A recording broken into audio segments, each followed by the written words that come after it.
Hello, guys. Welcome back to my podcast. I hope you all are doing great and wonderful today.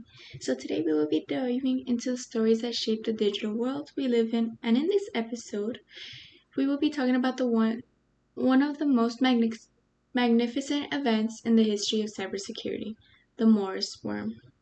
It's a story about curiosity, unintended consequences, and how a single experiment nearly brought the early internet to its knees.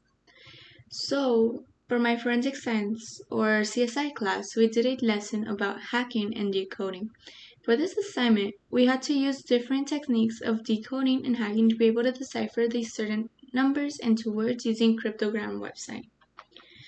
I thought this assignment was cool and interesting because it showed us how someone can easily decipher and hack into something once they know the proper technique and how to turn numbers into wording or how to turn wording into numbers. I thought that this assignment was interesting because it made me think about all the times that hacking was a major problem in this world, especially around 1988, and there was not much people knowing how to resolve this hack and defeat it since technology was still barely being made available to the public. It's the fall of 1988, and a young computer science graduate named Robert Tampon Morris is working on a project at Cornell University. Now, the internet back then wasn't the vast social media driven content hungry monster we know today. In fact, it was still just a small network, ARPANET, connecting research institutions, universities, and the military.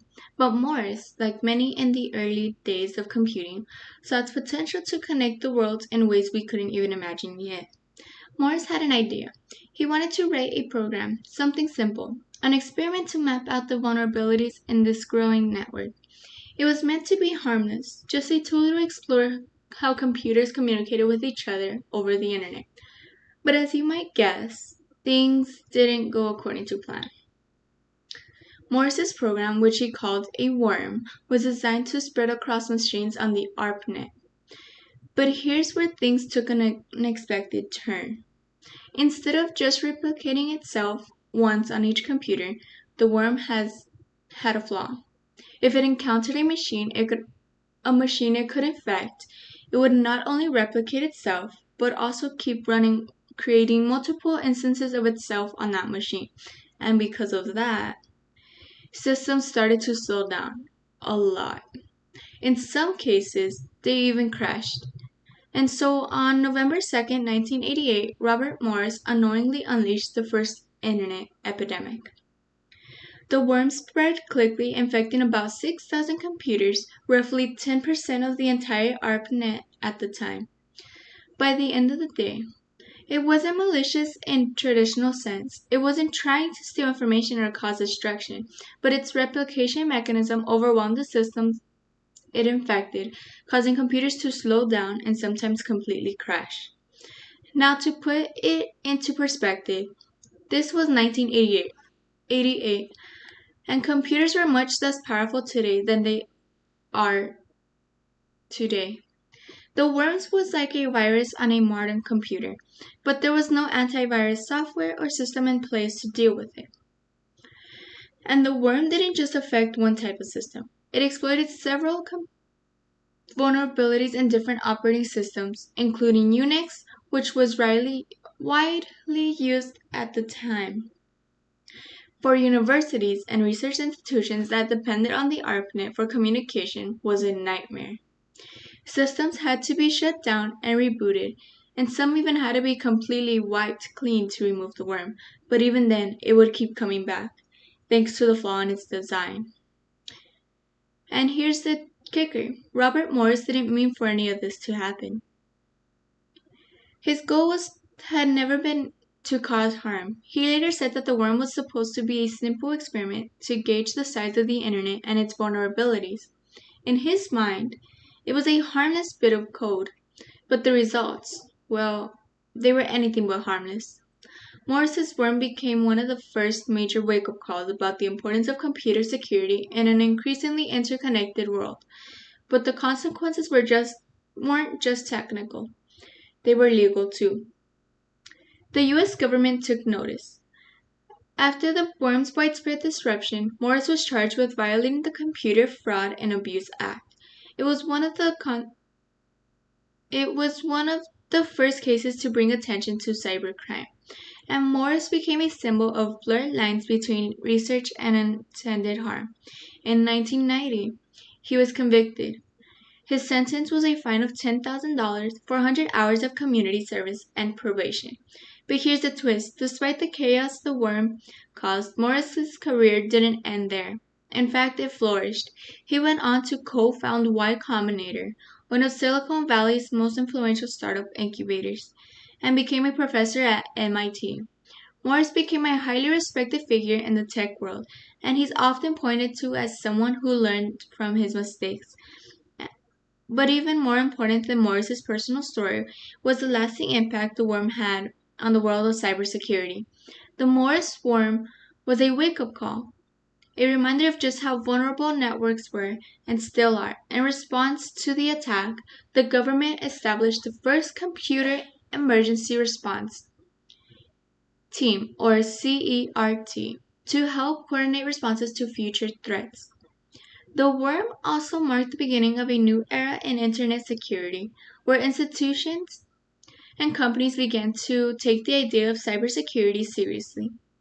Firewalls, firewalls, antivirus software, and other protective measures started to become standard practice.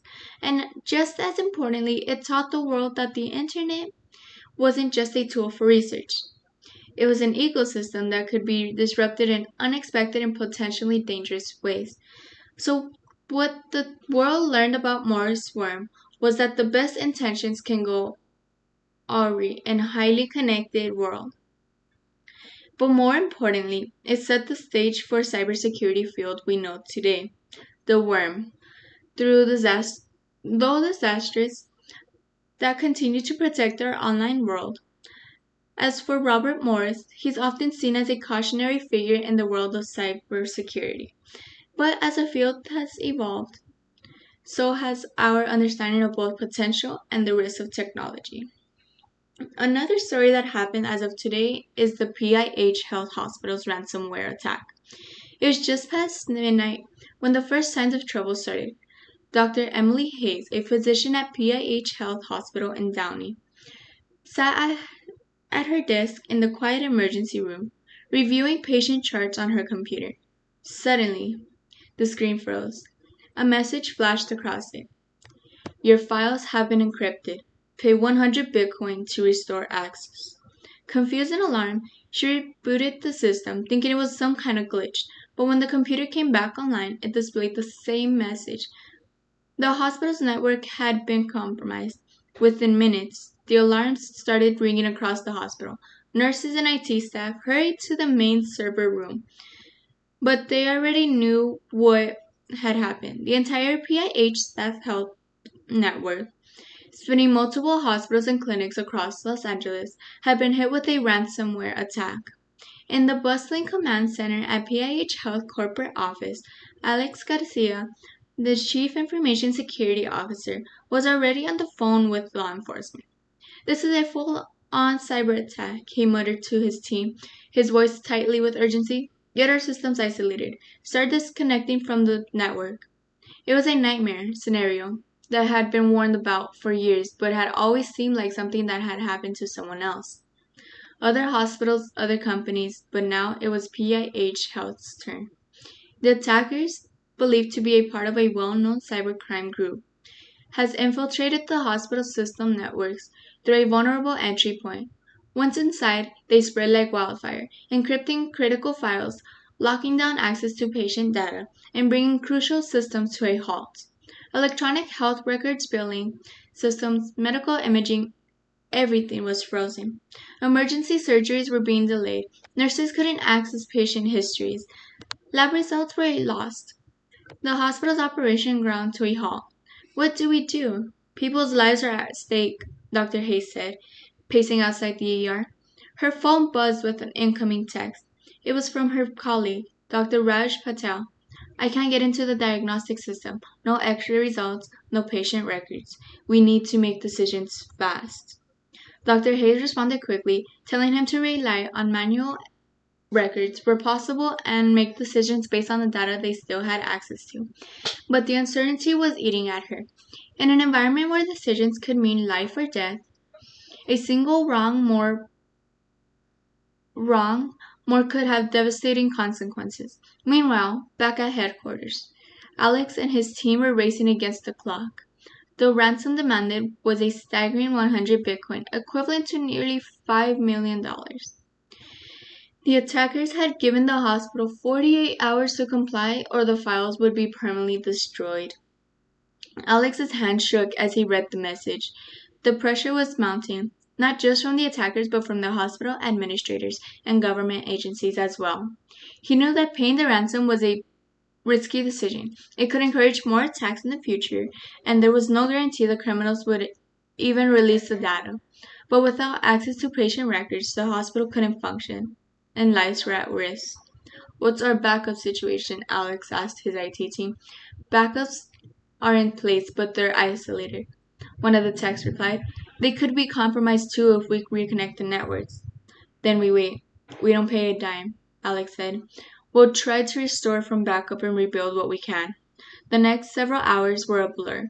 The teams worked tirelessly to restore critical systems from isolated backups, while other staff resorted to paper records and manual systems to keep the hospital running.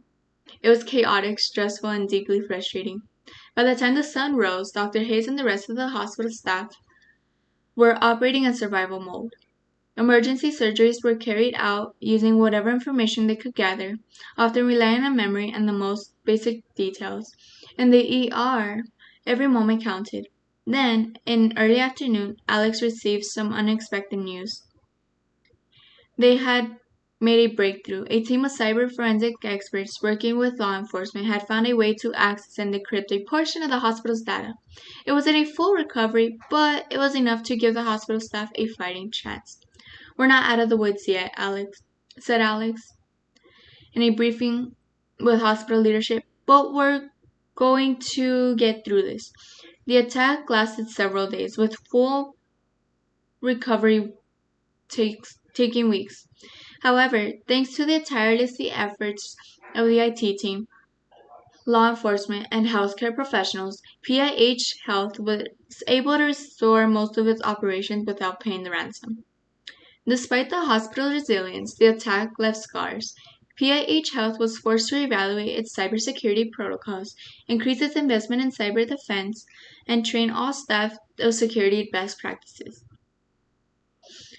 The attack was a harsh reminder of just how vulnerable, critical, and fractured, especially healthcare, was to cyber threats. For Dr. Hayes, the experiment was an eye-opener.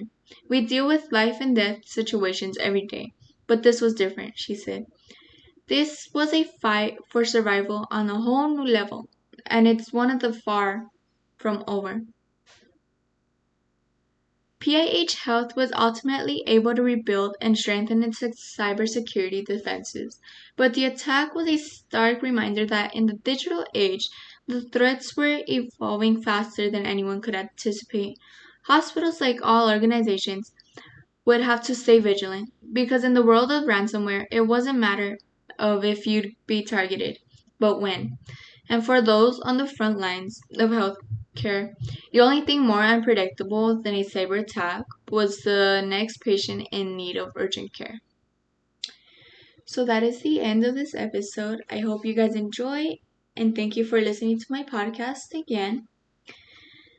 I hope you guys enjoyed the other podcast before, and this would be the end of tracing evidence.